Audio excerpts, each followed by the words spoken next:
Su carrera pues ha sido muy exitosa en temas de comunicación y divulgación de la ciencia en diferentes medios impresos y digitales también. Y pues que ando yo muy envidiosa de poder tener la vida que tiene ella, de haber podido participar en 6 expediciones antártidas y obviamente en todo el ejercicio que ha hecho de entrevista, de perfil, con muchos y varios investigadores, no solamente aquí en Colombia, sino también en Estados Unidos, en donde reside.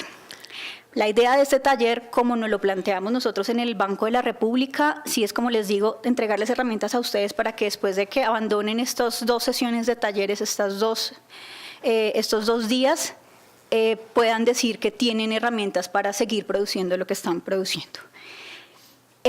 Ya finalmente pues pueden hacer grabación de algunos momentos, por ejemplo, aquí María Camila Blanquizet, que tiene un canal de YouTube que se llama 5 para la Ciencia y que los invito a que lo vean.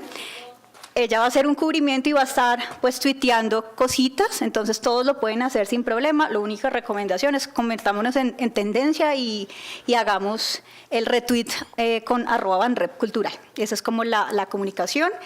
Y como les anuncié también por correo electrónico, este no es el único, ni el único espacio ni la única actividad que vamos a tener este año en la Biblioteca Luis Ángel Arango en torno a la ciencia y en torno a la comunicación de la ciencia. Entonces ahí les dejo la espinita. Obviamente van a ser, como están en nuestra base de datos especial de ciencia, van a ser los primeros en enterarse de las cosas chéveres que vienen este año. Entonces, pues bienvenidísimos y los esperamos en la conferencia, obviamente, del jueves. ¿Listo?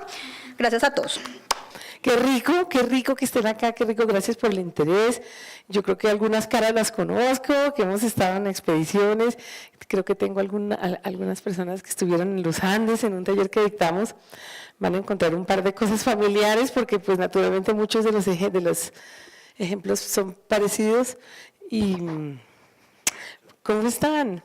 Bueno, yo pues sí, yo leí ayer por encima los perfiles, pero naturalmente que pues no conecto las caras, entonces yo lo que quería, bueno, rápidamente es contarles un poco como qué es lo que yo esperaba que hicieran, porque tenemos como dos mañanas básicamente, ¿no? Entonces trataría yo de que hiciéramos algunas cosas prácticas, pero como ustedes están divididos por mesas, que eso es chévere. Lo que sería chévere es que cada mesa se convirtiera como en un grupito de trabajo para cosas que hiciéramos esta tarde y mañana. Entonces, lo primero les voy a echar carreta de, digamos, teórica, no teórica, pues, ejemplos y cosas, y bueno, un poco cómo es el periodismo científico, cómo lo he vivido, ejemplos de algunos artículos, pero ustedes también tienen allí, yo creo que Zuli, tú nos diste como una serie, un montón de artículos y cosas, ¿no? Yo tenía aquí un montón de enlaces que los vamos a poder buscar poco a poco cuando vayamos trabajando para algunos de los artículos si queremos, ¿no? A mí lo que me encanta es ver la diversidad de medios, la juventud y la experiencia todos juntos, porque a veces en los talleres que yo tomaba y que yo dictaba, todo el mundo era de medios escritos, pero medios electrónicos y radio y websites y youtubers, eso no se veía. Entonces es una maravilla. Bueno, pues yo ahora les cuento un poquito, a ver qué es lo que yo tengo aquí. Pues ya, si ustedes están aquí es porque saben, porque, pero a veces es como obvio para uno decirle a los jefes, ¿no? Yo duré mucho tiempo, yo quería ser periodista, yo quería ser bióloga marina, empezamos por ahí. Y como no era viable y no se podía y era complicado, decidí entonces estudiar idiomas. Y estudié idiomas porque pues hubiera querido estudiar periodismo, pero yo quería la ciencia, pero no sabía qué hacer con eso. Entonces pues me fui, estuve en los Andes, hice mis idiomas y luego me fui a estudiar, a hacer un máster en periodismo científico, no, perdón, mentiras, en periodismo, ¿cuál periodismo científico? En la Universidad de Kansas. Eso fue hace tiempo, cuando todos éramos chiquitos. Rafael Santos en el tiempo me dijo, vaya, todos nosotros fuimos allá, estudia y vuelve y trabaja en el tiempo. Pero pues yo igual fui, lo hice y volví y trabajé en el tiempo, pero yo seguía con ganas de hacer periodismo científico y nadie me ponía bolas porque yo no sabía no se sabía lo que era eso. Entonces uno escribía, pues sí, temas de medio ambiente y todo, pero no siempre lo dejaban a uno. Después finalmente entendí que pues, me ofrecieron un puesto en el periódico de Miami, en el Nuevo Herald, y me allá con mi marido, el gringo, el ex marido, me dice mi papá, te mandé por un máster y volviste con un mister. Y así fue. Espérense, yo como que voy a correr esto para poderlos ver. Ah, eso sí está más rico. Y entonces así fue. Y allá pues empecé a descubrir pues que uno podía escribir temas de ciencia y empecé a aprender por mi propia cuenta porque de eso nadie le decía a uno nada. Y empecé básicamente las bases del buen periodismo, que son hacer buen reportaje, ¿no? El tema pues a la larga que importa, pero ciencia pues es que es más difícil. Entonces pues es obvio, ¿no? La ciencia está en todos lados, esto pues es parte de algo que es tan sumamente obvio. Realmente es sobre todo en decisiones que uno inconscientemente toma que no sabe que son afectadas por la ciencia. ¿Cierto? Uno va a votar por alguna persona que va a influir en la política del país y uno tiene que estar bien informado porque esas son el arma poderosa y tiene que darle a la gente esa arma poderosa para que esté bien informado y pueda tomar noticias, pueda tomar decisiones importantísimas, entre otras cosas porque es que hay un montón de vainas buenas y malas en los que la ciencia pues tiene tiene todo que ver. Entonces, pues la cuestión ambiental es increíble. Mucha gente, por ejemplo, ahorita yo venía oyendo la radio Blue Radio, que es, bueno, el taxista lo tenía, el conductor tenía el Blue Radio, y yo dije, pero qué programa tan largo hablando sobre una concejal de Bogotá que cumpleaños ayer. Y la muchacha, la señora, se tomó pues 2 vinos y entonces estaba un poco pues como alegre y llegó al consejo a pedir que no, cántenme el cumpleaños. Y entonces pues eso fue un incidente tonto, una cosa pues simpática o no simpática o lo que sea, pero la conversación alrededor de ese episodio del vino de la señora duró los 40 minutos que me tomó venir a mí de allá para acá. Entonces yo pensaba qué cantidad de tiempo.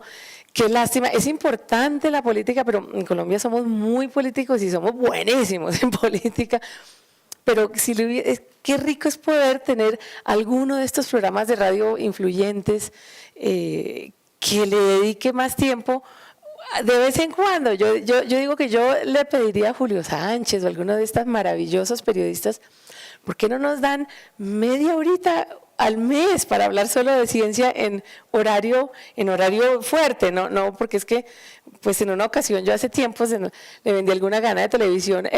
Imagínate, fue la primera viaje que se hizo al Polo Sur. Eso fue en el 2005, con pues, una periodista colombiana, con un documentalista colombiano, porque la National Science Foundation me dio esta gran oportunidad después de yo decirle, lléveme a la Antártida, ¿por qué no me lleva? Duré 8 años jorobándolos. Y finalmente, pues, entonces yo le ofrecí pues un documental y lo compraron y todo, la cadena televisiva, pero lo pusieron el día de Año Nuevo a las 6 de la mañana. Gastaron $20,000 o lo que sea, entonces yo no entiendo, ¿ves? Entonces eso no puede pasar, eso ya no pasa porque ya hemos cambiado. Pero bueno, el punto es que si logramos que nuestros editores y las personas que asignan las noticias, porque aquí todos hay unos pocos editores y yo adoro que vengan los editores porque ellos son los perros guardianes de la puertica que abre. Entonces antes éramos solo pinches reporteros y entonces nadie nos ponía bolas, no nos tocaba el proceso Entonces, bueno, espere, entonces, el punto con la ciencia, yo hablo mucho de escribir, pero todos ustedes que trabajan en medios audiovisuales, pónganse la camiseta también, porque para eso uno tiene que escribir y para ser youtuber tienes que escribir para hablar bonito, entonces, pues bueno, escribir sobre ciencia sería fácil si no fuera por 2 problemas, las ideas y las palabras, los 2 son complicadísimos. Las ideas son difíciles, son contraintuitivas, son difíciles, son inimaginables. Piensen en esos temas: relatividad especial, inflación cósmica, materia oscura. Bueno, como ven, me encanta el espacio, por eso puse mucho de biología celular, apoptosis, que es el término de una célula que se suicida ella misma. Eso es complicado. Y entonces las palabras pues son engañosas, son hostiles, desconocidas, y los científicos, pues es su profesión, ¿cierto? Tenemos una geóloga y la geología se caracteriza por ser difícil en sus palabras también.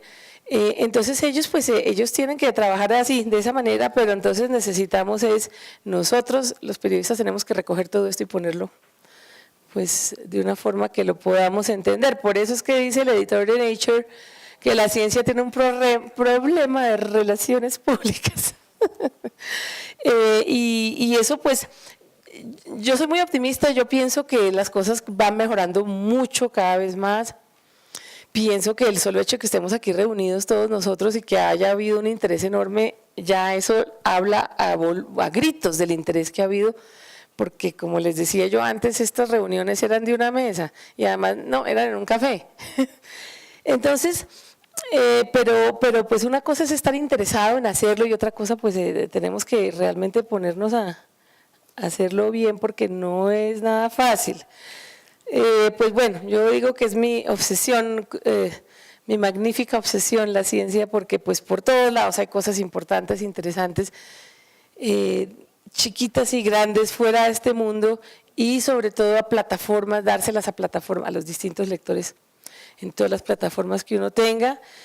He logrado llegar a esas publicaciones, pero es decir, el otro día me escribió una muchacha que me encontré en el Hay Festival y ella quería no tener que estudiar, sino pasar por encima y empezar a escribir para estas publicaciones. Entonces le dije, no, mira, yo me demoré como unos 25 años, pero igual a ustedes les va a ir mucho más rápido porque ya hay mucho más interés en general y hay mucho más herramientas. Pero para llegar a esas publicaciones yo tuve que empezar por las chiquiticas. Entonces eso fue la cosa. Entonces el secreto, que era lo que, pues vamos a ver cómo le jalamos ahorita, vamos a hacer un ejercicio de que ustedes piensen en cada mesa en un tema y cómo se lo venderían a un editor de Muy Interesante o del Tiempo o de Nat Geo, porque entonces ese es el arte de la seducción, de convencer al editor cómo llegar con esos temas. Pero para mí más importante que las publicaciones anteriores casi son estas, u otras revistas que no están ahí, porque son las revistas que uno nunca se imagina que puede haber ciencia. Entonces, para mí, el reto, digamos, y la pluma en la capa que me pongo es que logré poner la primera artículo de ciencia en todos esos sitios. Nunca habían hecho ciencia. Entonces, Gato Pardo, Gato Pardo es una maravilla de revista, me da un pesar que se hayan ido pues para México y no está, pues es decir, Regio que está en México, pero no, ¿cierto? No, se están dedicando más como a la política, y esa es la cosa. Entonces, ¿qué fue lo que yo hice? Le dije, bueno, les voy a dar una cosa, porque es lo que vamos a también a ver, es cómo ponernos en los zapatos de un editor, pero sobre todo de su audiencia. Si uno quiere que los medios de uno salgan en un medio electrónico o impreso, tiene uno que ponerse en los zapatos de la audiencia. Entonces, si uno llega al Tiempo a venderle una nota estilo como la de Gato Pardo, bueno, al Tiempo no, pero sí, le van a decir, en primer lugar, los artículos de Gato Pardo son de 4.000 palabras, entonces empiece a cortar. Te van a decir, por ejemplo, los de la revista Nature, pero ¿usted qué está creyendo? Si, todo ese cuento de los detectives del ADN fue cuando se decodificó el genoma humano. Entonces, por ejemplo, Nature, que es la revista de ciencia indexada más importante, pero que tiene artículos que les escriben los periodistas freelance de noticias, ellos lo que quieren es ciencia que esté basada en papers fresquiticos. Entonces, digamos, esto fue como un recuento histórico. Lo que yo hice fue que lo traté como una novela, en el sentido de que toda esa ciencia estuvo cargada de infidelidades, puñaladas por la espalda, el científico fulanito, entonces no hablaba con el otro. Entonces fue una carrera para cuando se codificó nuestro genoma humano, fue una carrera entre dos grandes laboratorios, uno privado y uno público. Entonces eso fue muy interesante porque el director del laboratorio público además es profundamente creyente en la religión y en la Virgen y es uno de los genetistas más duros que hay en Estados Unidos. Entonces todo eso tiene un montón de hilos y eso funcionó. Entonces en Esquire, ¿qué pasa? Pues en Esquire pues, es una revista para caballeros, pues naturalmente yo la leo muchísimo también. Entonces yo dije, pues pongámonos en los zapatos del editor. Entonces me fui a averiguar los últimos estudios en sexología, pero para tratarlos de forma sólida, interesante y con algo de ligereza. En Esquire uno se puede dar el lujo de ser como un poquito juguetón. Entonces uno puede hacer unas comparaciones interesantes. Eso les gustó mucho, pero son ciencia muy sólida. Y en Maxim les fascinó todo lo que tuvo que ver con el espacio y en Marte. Y fue genial porque yo estaba en un buque de investigación, no, en un destructor, ¿cómo se llama esto? En un portaaviones en Estados Unidos haciendo unos otros temas y eso que lo llevaron a uno por helicóptero, fue una cosa ingeniera, uno aterriza ahí, me dice el capitán, usted es de Maxim, ¿cierto? Yo, bueno, estoy haciendo un artículo para ellos, pero me dijo, venga, le muestro. Yo dije, que usted esperaba la vieja 90, 60, 90 y le sale Angelita. El tipo muerto de la risa, me dijo, venga, le muestro. Venga, le muestro. Y me paseó por los camarotes de los muchachos, de los grumetes, y todos tenían una copia de Maxim en la almohada. Había muchísimos puertorriqueños, Maxim en inglés y en España. Entonces, la ciencia les gustó mucho, bueno.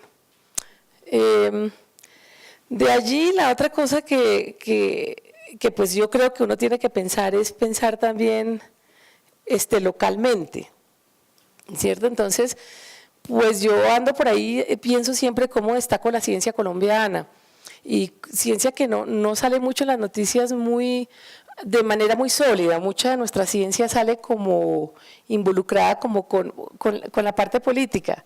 Entonces, cierto, es como más que todo que nos quejamos de que algo pasó, algún incidente pasó con la parte política, pero la ciencia es como por los laditos. Entonces, por ejemplo, en la Universidad de los Andes, entre otras, ya son otras universidades colombianas que también tienen estudios en física de partículas. Y cuando yo conocí a Juan Pablo Negret, su familia es caleña, mi hermana vive en Cali, yo estaba en un almuerzo, y entonces alguien me dijo, ay, usted que es ñoña, ¿por qué no vaya a hablar con ese señor que no abre la boca? Y entonces fui, me senté a hablar con él y descubrí que este señor, pues claro, mucha gente ya lo sabía, yo no sabía. Se descubrió una de las partículas subatómicas elementales y que además había un hito de aniversario que se venía, que uno de periodistas siempre está pensando en cómo usar los aniversarios, ¿no? La coyuntura mediática. Y entonces pues eso resultó muy bien. Lo mismo con la revista Semana, tuvo de Colciencias una plática que le duró un año, que fue una maravilla, para hacer una revista que ellos bautizaron Sumamente, y duró 9 meses, que fue lo que Colciencias le dio. Y entonces pues yo me dediqué a sacar cosas que no habían salido, me fui para Villa de Leyva y me encontré a esta belleza de muchachita. Y esta niña es una de las, bueno, ella es la curadora del Centro de Investigaciones Paleontológicas. La gente ni siquiera sabía que existía un centro de investigaciones paleontológicas. Entonces uno piensa en Villa de Leyva y piensa en el fósil del cronosaurio, ¿cierto? Ese cocodrilo enorme. Cuando yo llego veo este centro enfrente, en la calle de enfrente, entonces me metí y estaba esta niña en un laboratorio de clase mundial, limpiando una vértebra gigantesca, y entonces se sentó a hablar y me mostró unos fósiles. Al otro día me dijo, si quieres la llevo a excavar. Nos encontramos un ictiosaurio, todo eso es por la pura gana, porque es que la gente no, cierto periodista sentado en su periódico o en su blog o en su medio, no piensa que uno tiene que salirse para allá y meta las narices, pregunte, no le dé miedo, no le dé pena, vaya, hay que ir allá. Como decía Custódio, hay que ir a mirar, hay que ir a ver. Pero si yo hubiera hecho un artículo de fósiles, pues a lo mejor hubiera encontrado naturalmente mucha información, pero no hubiera encontrado un montón de detalles sobre cómo esta niñita y su hermano eran chinos de la vereda, de allá, con un papá muy pilo, y encontraban fósiles y se los vendían a la gente, las amonitas. Y entonces un día un mecenas de allá de Boyacá dijo, mire, ¿sabe qué, chinos? Yo le compro todo lo que usted encuentre, pero vamos a hacer un museo. Y entonces estos muchachitos se volvieron la maravilla, empezaron a entender la ciencia. Entonces después los mandaron a estudiar geología, ya pues por lo menos a entender principios básicos y paleontología, y resulta que, bueno, nada, ha sido una cosa increíble. Entonces eso lo pude sacar yo en revistas en inglés por fuera. Cuando no, bueno, y naturalmente César, a quien conozco mucho tiempo, antiguo director de Colciencias, con quien logré trabajar unos meses y es una gran persona. Eso lo saca muy interesante. También yo creo que tenemos que poner una camiseta de a ver cómo llevamos toda la ciencia en video. Yo soy la primera que digo un burro hablando de orejas porque nunca, yo estoy como más hacia lo escrito, pero pues cuando yo pues viviendo en Miami conocí a la gente de Discovery Channel Latinoamérica y ya esa cadena ha cambiado un poco, se han dedicado mucho a la ciencia, ¿cómo se llama? A los programas de TV Realidad, que a ellos les funciona, porque pues es una lástima en el sentido de que uno quisiera que siguiera así, pero pues a ellos les funciona. Entonces yo le decía a mi amiga, ¿por qué no se hace un programa de TV Realidad, pero en ciencia? Entonces digo, ¿por qué no los que estamos aquí que tenemos, o ustedes que tienen cosas en los medios y en algunos de los canales?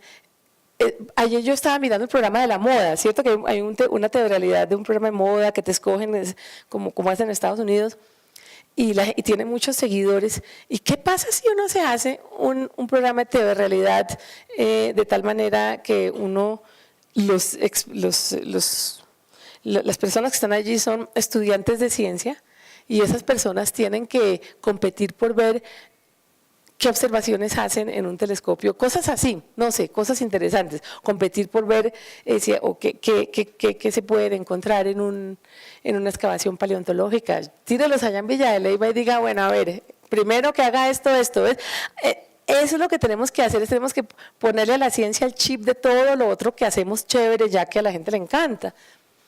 Entonces, pues esto fue genial, porque nos fuimos con de gris, es Jorge Reynolds, es un investigador colombiano que ya está muy, muy viejito, muy amigo mío. Jorge Reynolds es un ingeniero electrónico y entonces él coinventó, oigan, y ahí viene la cuestión del periodismo científico mal enfocado.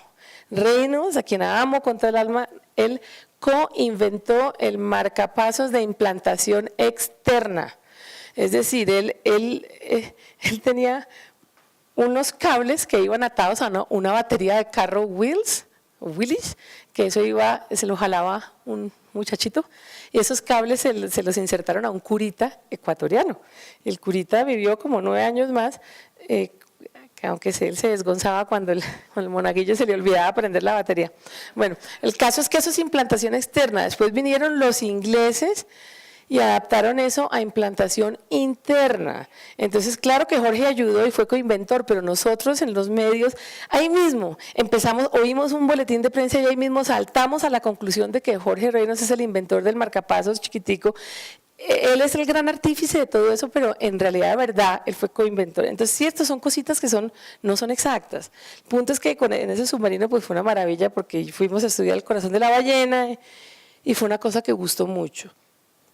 Espérate, aquí que yo quería hablar esto de Tres Esquinas, esto fue otra cosa que tampoco se había hecho nunca. La ciencia detrás de todo lo que es el programa, ¿cómo se llama? Cuando los Estados Unidos le dan plata a Colombia, el programa, el Plan Colombia, gracias, ¿no? Ya me empezó el Alzheimer.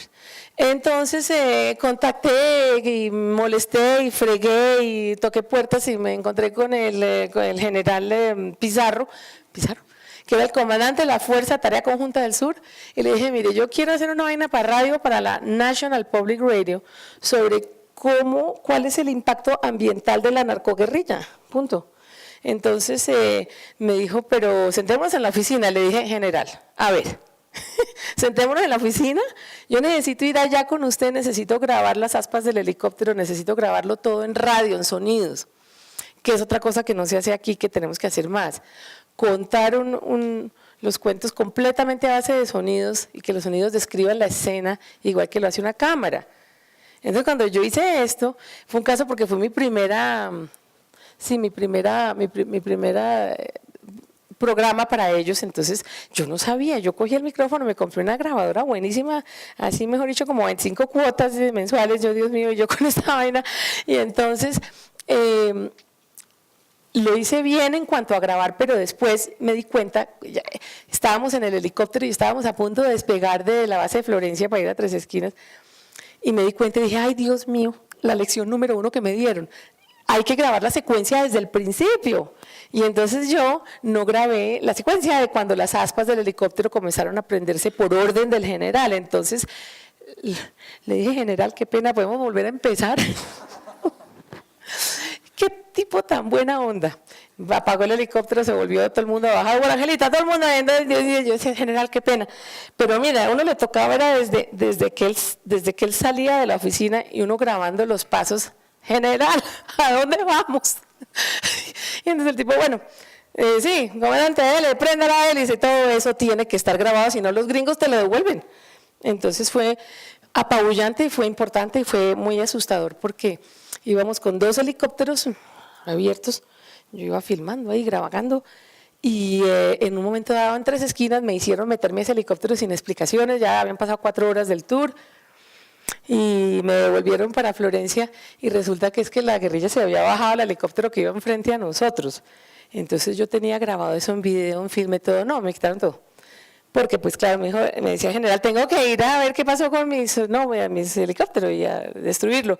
Fue una cosa muy real, que bueno, en fin. El punto es que para hacer esos laboratorios de coca, esta gente, la cantidad de,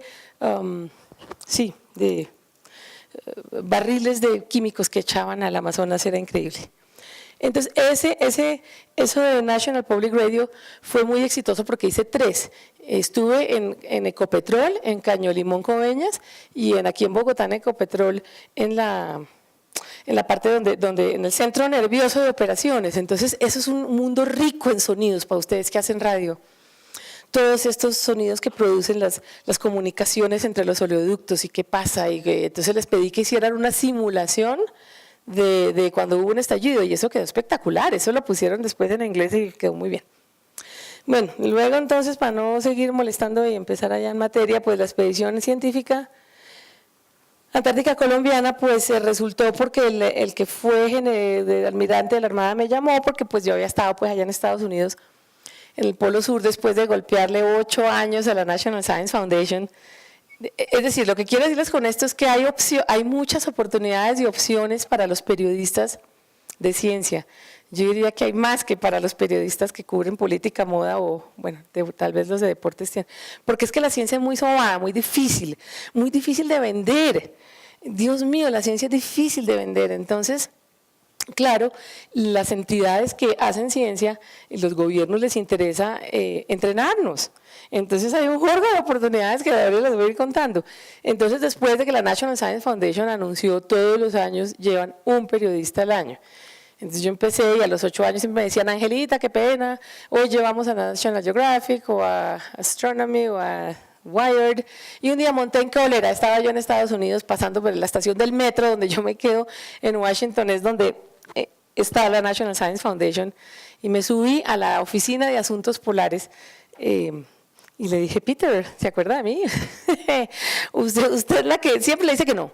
Pero venga, le digo, vengo con un plan, muy querida, le vengo a ofrecer que yo le puedo hacer una clase de reportaje de varias docenas de artículos para los medios en español y en inglés que cubren los hispanoamericanos que viven en Estados Unidos, que eso a usted le interesa, y también a la gente que está afuera.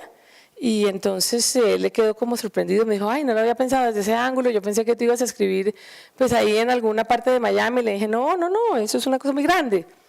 Y a la semana me llamó y me dijo, mi jefe me dijo, oiga, ¿cómo fue que no la llevó antes? Porque es importante pues que los hispanos entiendan a dónde va su plata. Entonces, pues fue un viaje interesantísimo al Polo Sur y luego pues vinieron otros. Entonces cuando la Armada de Colombia me llamó, yo dije, yo nunca me imaginé que Colombia pues se hubiera metido en este proyecto tan genial. Y estudiando fue cuando entendí que, por ejemplo, países como Perú, Dios mío, Perú es un visionario. Perú tiene bases antárticas y estaciones hace ¿cuánto? ¿20 años? Algo así. Entonces, Perú y Ecuador.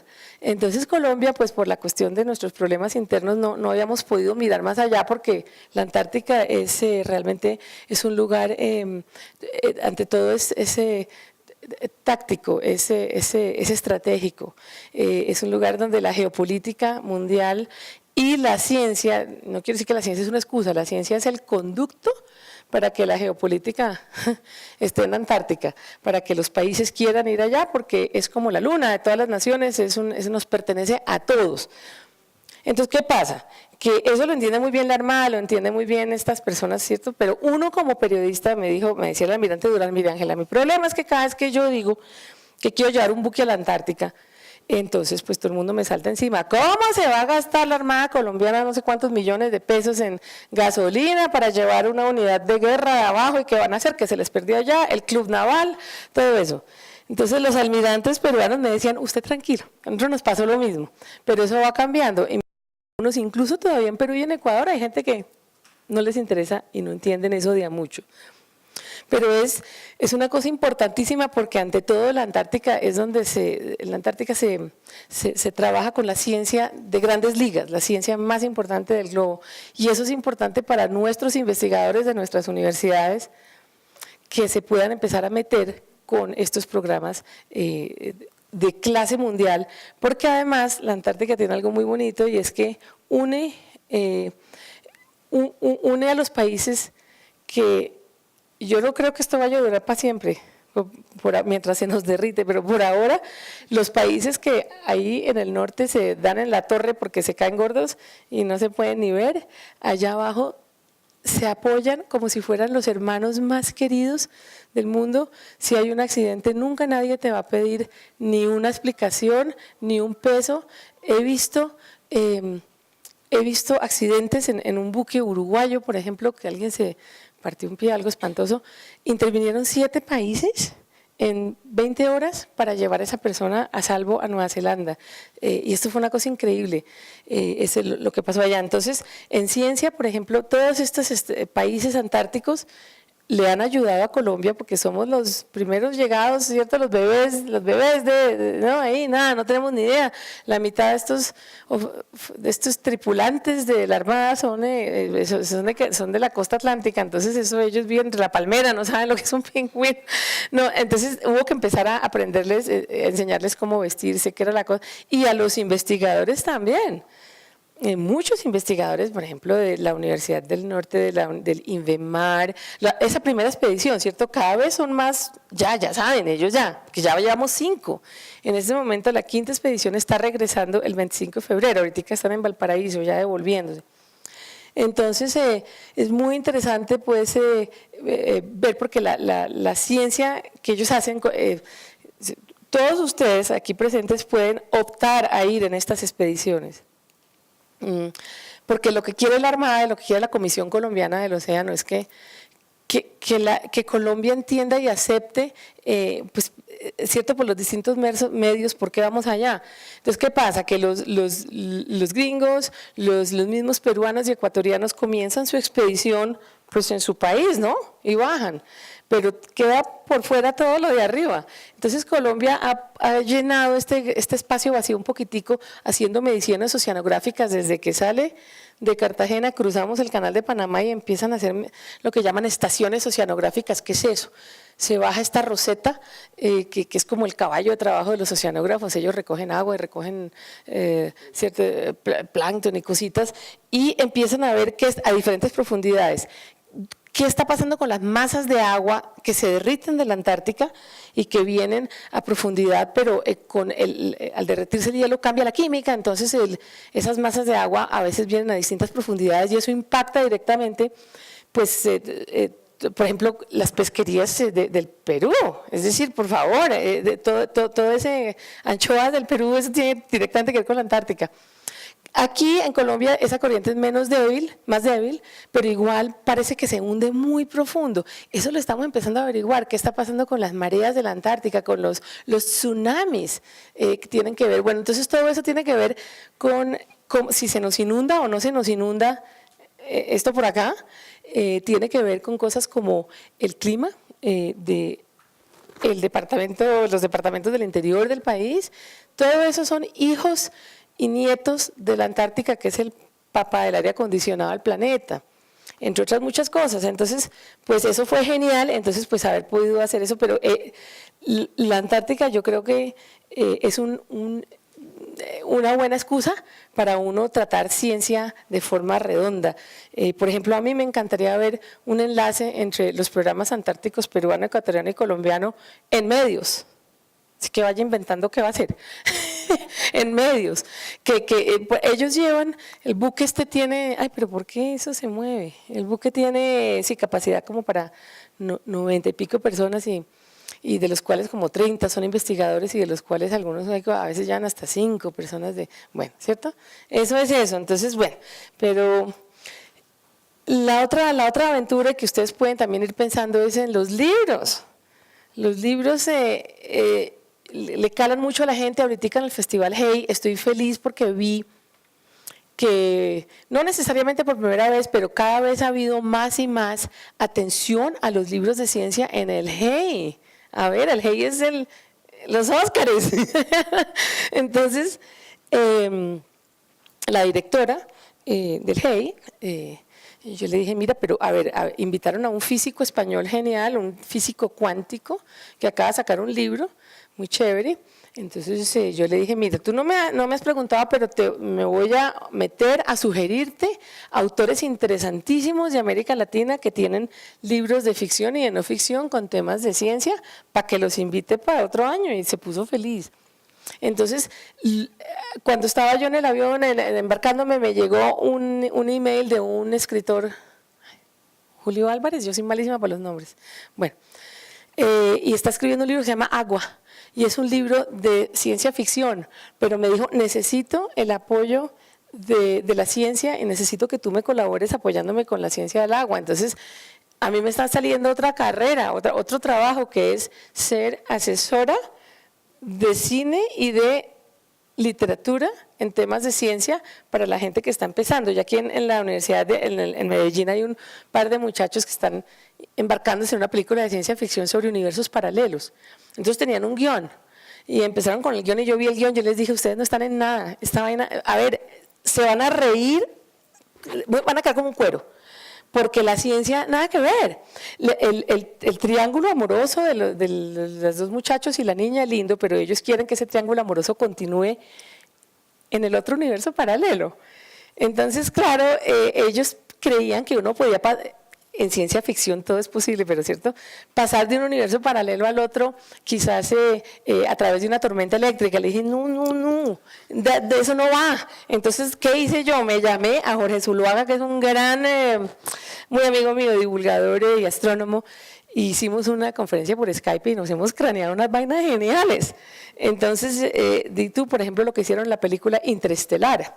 Si alguien ha visto, esa ha sido una de las mejores películas con temas de cosmología y física de partículas y todo eso.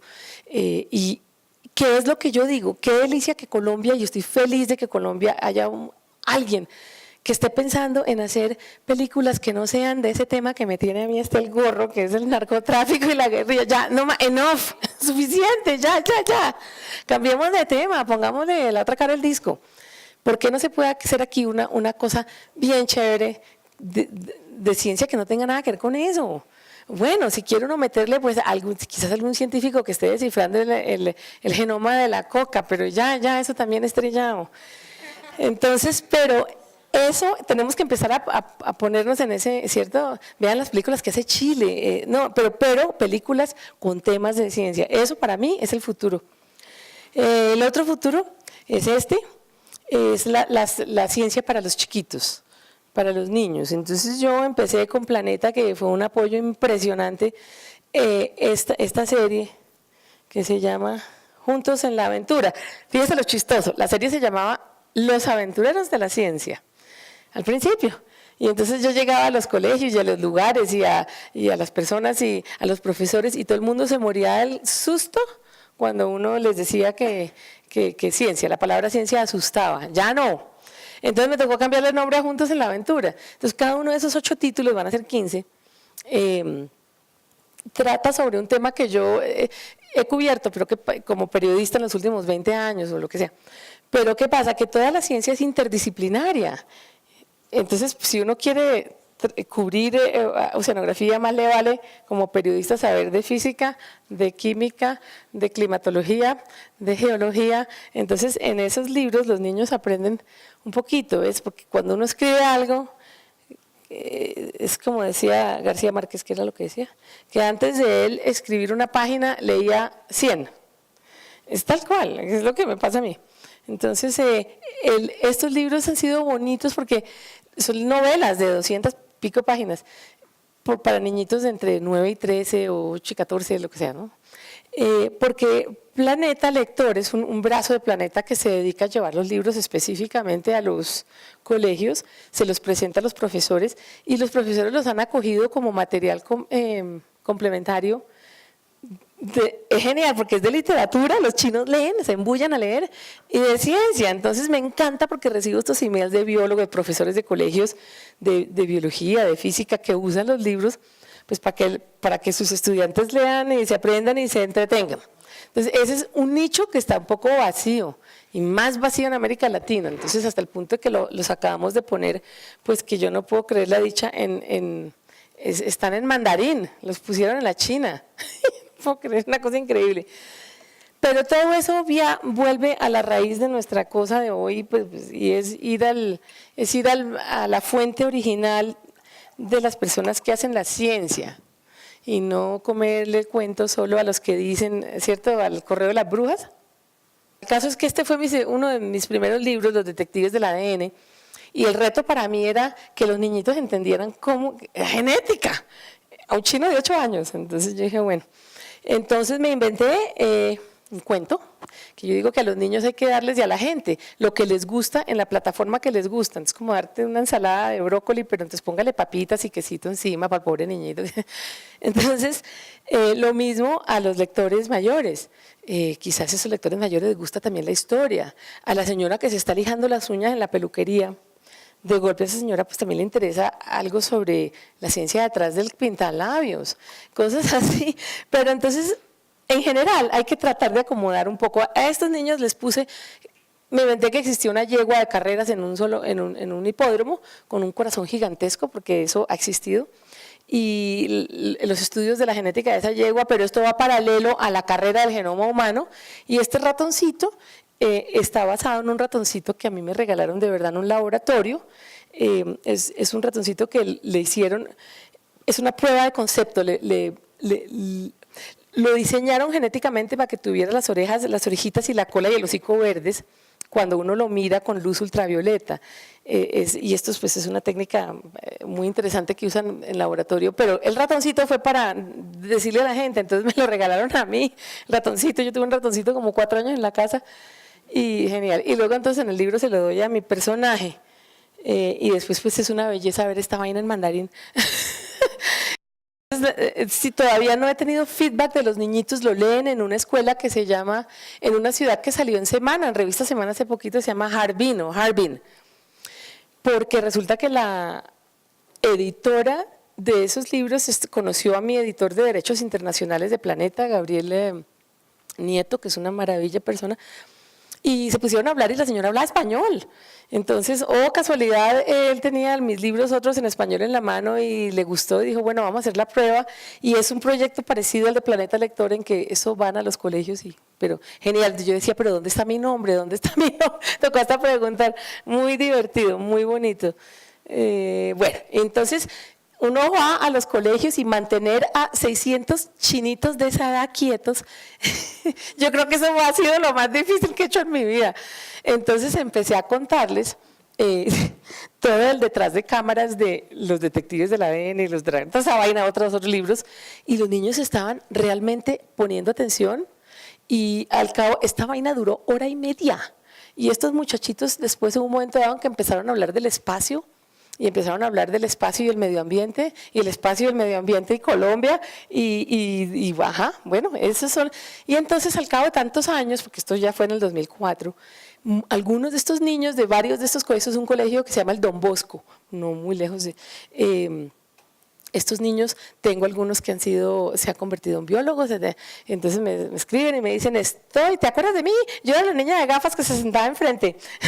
Claro que me acuerdo de ti. Imagínate la belleza. Estoy estudiando biología y me especialicé en manatíes y estoy en Australia. Entonces, así uno toca una que otra mente. Y entonces, eso para mí es genial. Bueno, en fin, los niñitos que se fascinan.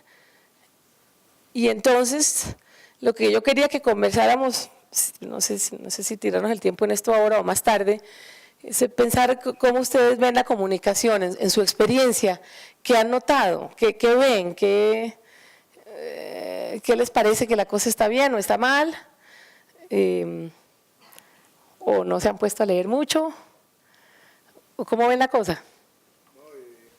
¿Okay? Entonces, a mí me llamó bastante la atención de las dos publicaciones que tú has realizado precisamente, que tiene que ver con los nuevos, la nueva generación de comunicadores sociales. Sí.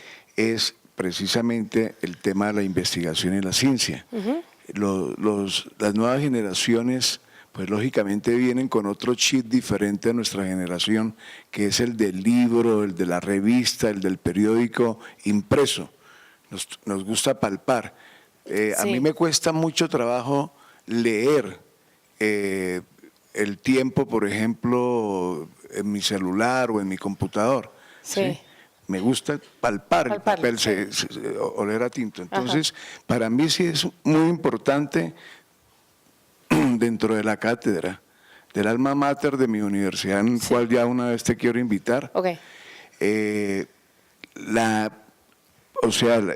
Esa curiosidad de los estudiantes y sobre todo por innovar, por investigar, por conocer y por desarrollar su emprendimiento en temas de redes sociales y digitales. Sí, es verdad. Perfecto. Ya tienes. ¿Cómo ves tú, digamos, si las noticias que salen todos los días, si le ponen atención o no? Bueno, yo hago parte de una generación de nuevos creadores que hablamos en YouTube, que hablamos en otro tipo de escenarios, y yo pienso que la comunicación de la ciencia ahorita está pasando por una transformación necesaria para adaptarse a los nuevos requerimientos de las nuevas generaciones. Ahorita las personas están exigiendo un contenido rápido, light, que tú te puedas llevar en la mañana cuando te vas a la oficina o a la universidad o al colegio.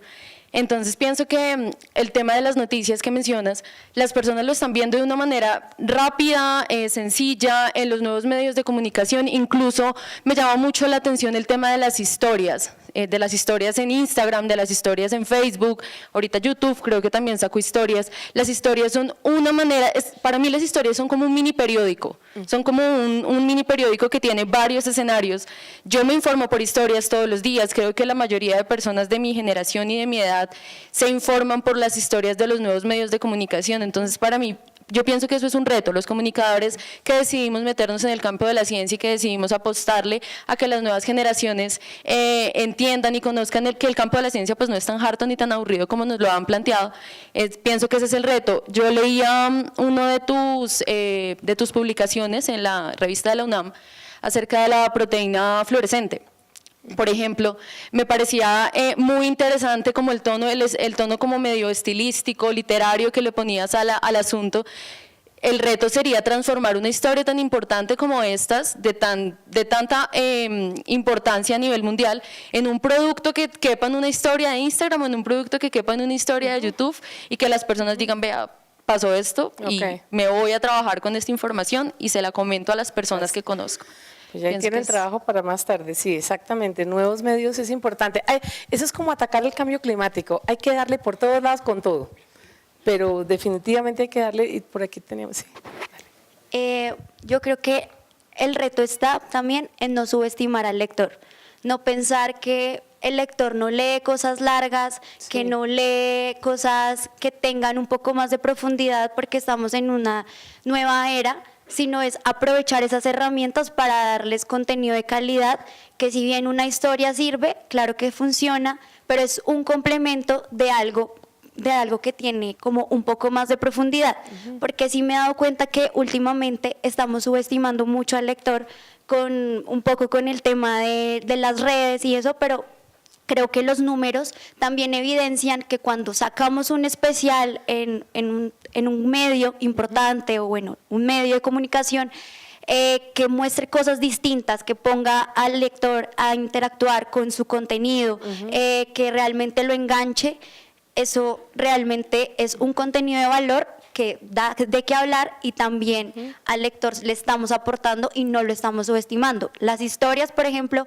entonces, no, que tiene que ser un texto corto, tiene que ser no sé qué, pero por ejemplo, tengo un referente que es el de lo que está haciendo la Universidad Pública de Nueva York con sus historias, contando con unas historias con un montón de texto, y es algo que les está funcionando y es algo distinto a lo que creemos que deberíamos hacer. Fantástico. Sí, por ahí una vez en uno de estos seminarios, Lisbeth Fogg, Lisbeth Fogg es como la gran dama, la hemos bautizado la abuela del periodismo científico colombiano, y realmente como que hemos formado como un trío de los tres alegres compadres que son ella, Pablo Correa, que es el editor de Ciencia del Espectador, que es uno de los mejores periodistas científicos que hay acá, y yo, y hablábamos de, Lisbeth trajo un ejemplo de algún alumno de ella, creo que fue en la Universidad de la Javeriana, porque ella edita pesquisa, bueno, de alguien que contó una historia, pero por WhatsApp, contándole a la novia porque la invitó a la novia a ir de paseo a la finca cafetera de la mamá de él, y la novia le daba jartera. Entonces le decía, pero mi amor, es que tú tienes que entender cómo funciona esta finca. Ay, ¿cómo así, mi corazón? Y entonces el novio le explica a ella un poco todo eso y de la ciencia detrás del café y el medio ambiente, y entonces ella va feliz. Bueno, ¿y tú tenías por aquí otra? Sí. Yo de pronto estoy un poco de acuerdo con tu comentario. Se subestima mucho al lector y yo lo veo sobre todo en los grandes medios, por ejemplo, y en pequeños también veo como un interés hacia la tecnología, pero la tecnología es abordada de dos formas, o una forma muy ciencia ficción, sí, o sea, donde el lector nunca lo aterriza, sí, o sea, siempre piensa que está súper lejos, China o Estados Unidos, o son cosas que van a pasar en 20 años y que realmente ya están sucediendo, y muchas están pasando acá en Colombia, pero no se le hace aterrizaje, o se enfocan muy por esa parte comercial, donde hay que sacarle como un provecho económico o de productividad a esos desarrollos, pero nunca hay como un trasfondo real, sino que se queda en una especie de superficie. Estoy de acuerdo contigo, se queda en una superficie y se queda en el nivel político o económico o financiero, pero no van al meollo detrás de eso, que es la ciencia. No se muestra como esa ciencia que hay detrás. Claro, que es la razón de ser. Algo que yo quería, Sí. digamos, incluir ahí es un poco con los medios de comunicación tradicionales, que lo que yo veo, lo que siento es que ellos se dedican a ensalzar, digámoslo así, lo que pasa afuera y muy poco, digamos, lo que pasa dentro. Y aquí en Colombia siento, y por lo que he estado haciendo desde el 2015 para acá, que las universidades, los colegios tienen digamos, sus ferias de la ciencia. En los colegios, en las universidades, pues hay muchas que están haciendo investigación. Todos esos desarrollos salen o se publican dentro de los medios institucionales, pero los medios de comunicación tradicionales no le dan como el valor que tiene Claro. este tipo de información. Claro, y ahí vas al meollo de que, bueno, todo eso está en las diapositivas, pero ahí vas a algo que es importantísimo, que es lo que llamo, es como un trípode muy importante que debe existir, que es el pobre lector allá, que es el que recibe todo, pero el trípode es el investigador académico aquí, una pata, la otra pata es la persona que trabaja en la oficina de comunicaciones de la universidad o del instituto. Entonces, por ejemplo, hay universidades que lo están haciendo muy bien y hay universidades e institutos que les falta, porque entonces esa persona debe ser ante todo un periodista científico que debe ir y ganarse a los investigadores universitarios y decir, venga doctor, yo soy fulanito, estoy en la oficina de comunicaciones de esta universidad, mi trabajo es hacer su trabajo visible cuando usted esté listo, y ayudarle a que la gente de afuera, de los periodistas, que esa es la otra pata del trípode, vengan. Entonces yo, cuando yo trabajo en la universidad, les digo, venga, hagamos un día en que invitamos a algunos medios de comunicación sin compromiso que vengan y recorran ese laboratorio tan divino que hay acá y les enseñamos a que se remanguen suban las mangas y miren por el microscopio y descubran cómo se ve una célula de corazón. A mí cuando me mostraron una célula de corazón, eso fue en una universidad de allá en California. También había uno de estos, eso lo hacen mucho los gringos, es una nave. Y yo quedé idiotizada, pero una célula allá que se juntó con otras de corazón de un marrano y todas cuando se juntaron empezaron a latir en el disco, en el Petri dish. Yo no podía creerlo, es decir, eso a mí me abrió, entonces me abrió mucho interés, ¿ves? Entonces tenemos que hacer eso y que es la otra cosa que yo estoy también tratando de hacer incluso con la Universidad de los Andes, es hacer ese mismo ejercicio pero con los miembros del Congreso. Entonces, traernos a los senadores y a los congresistas que se levanten las mangas, los llevamos a que toque los hormigueros, así, o lo que sea, a que vaya y le caiga. Alguno podrá ir con algunos de sus. Entonces, estamos empezando con la Escuela de Gobierno a ver si nos funciona, pero bueno, en fin. Bueno, dale. Dale. Páseme el micrófono. Ok, luego dale. Sí, no, pues yo creo que ya todos han dicho cosas súper interesantes, pero yo en algún momento trabajé en un periódico en Medellín y bueno, el periodismo está en crisis, todos lo sabemos, y el periodismo de ciencia sí que más, pues porque en toda una redacción de 60 o 70 periodistas, pues hay 1 o 2 que hablan de ciencia y que están destinados para ese propósito y que cuando pasa algo importante con otro tema, entonces no, manden al de ciencia, pues porque es que eso puede salir cualquier día, eso es atemporal, no es como tan importante y no es la página más leída, entonces hay un problema enorme. Ahí, fundamental en las redacciones y finalmente el que trata de hacer algo pues empieza a copiar noticias de agencias. Así es. Copia y medio adapta un texto que ya salió en inglés y lo pasa a español y bueno, hace lo que puede, pues son pequeños intentos, pero ahí va. Eso es lo que tú dices. Creo que es un problema de storytelling, que yo creo que por eso tú te has destacado un montón, porque tú no hablas de ciencia ni quieres ser como una profesora enseñándole a la gente de ciencia, sino que tú estás contando historias y estás seduciendo al lector de esta forma. Entonces, eso por un lado. Y por el otro también lo que ocurre mucho es que se tratan temas del extranjero, porque también en Colombia los investigadores a veces son un poco recelosos con su información, ¿cierto? Entonces, decía, por ejemplo, Elena Cortés, que ya no se podía ir todo un día para la CIU, la sede de investigación universitaria, en Medellín todo el día tocarle puerta a puerta a cada laboratorio, ven, ¿tú en qué estás trabajando? Ven, cuéntame. Pues para ella también es imposible trabajando en un medio hacerlo y contaba que algunos son egoístas o muchas veces no están formados para comunicar lo que están investigando, entonces sí, puede llegar un periodista a decirle a un investigador, ven, ¿tú en qué estás trabajando? Y no sabe comunicarlo, entonces. Así es. No, has puesto el dedo en varias llagas, ¿no? Como en 4. Eso que tú dices es lo que nos rompemos la cabeza en las conferencias de periodismo científico, por ejemplo, la Federación Mundial de Periodismo Científico, y me devuelvo. Hace unos años, Lisbeth Fogg ayudó a instalar la Asociación Colombiana de Periodismo Científico, ¿no? Y eso empezó a funcionar y yo vivía en Estados Unidos y no tenía ni idea, no me importaba un chorizo y no miraba y no nada, bueno, eso languideció, pues porque Liz también, ella solita que. Entonces yo no sé por qué desde hace unos 6 meses es como si hubiera encendido un switch.